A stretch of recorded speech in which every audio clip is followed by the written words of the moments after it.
যে হারে গরম পড়েছে এই গরমে আর তেল ঝোল খেতে একটুও মন চাইছিল না, তাই একটু আজকে হালকার ওপরেই রান্না করেছি। হ্যাঁ, মাছ মাংস ডিম কোনোটাই আজকে করিনি।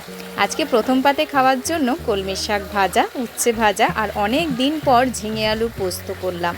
পোস্তটা কিন্তু খুব সুন্দর হয়েছিল, আর ঝাল ঝাল করে পোস্ত আমার ভীষণ ভালো লাগে খেতে। তার সঙ্গে ছিল লাউ ডাল। লাউ ডালটা কিন্তু বেশ সুন্দর হয়েছিল। হ্যাঁ, এই গরমে বেশিরভাগ দিনই আমি কিন্তু যখন ডাল করি হয় আম ডাল, না হলে লাউ ডাল করে থাকি।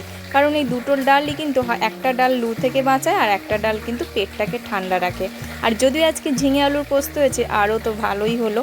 তো তার সঙ্গে দেখো বাড়ি থেকে যে আচার করে এনেছিলাম, ঠাকুমা করে দিয়েছিল, তো সেটা আচারটা কিন্তু দারুণ খেতে। সেটাই ভাতের সঙ্গে আজকে পোস্ত আর ডাল দিয়ে জমে যাবে। আবার ছেলে বলে উঠলো যে মাম্মাম পাঁপড় রয়েছে, পাঁপড়গুলো ভাজো। তো ভাবলাম ঠিক আছে, পাঁপড়টাও ভেজে নিই। এক একদিন কিন্তু এরকমই ইচ্ছে করে যে মাছ মাংস ডিম কোনোটাই খাবো না। আজকের ভিডিওটা কেমন লাগলো অবশ্যই জানিও, আর ভিডিওটি ভালো লাগলে সাবস্ক্রাইব করে পাশে থেকো।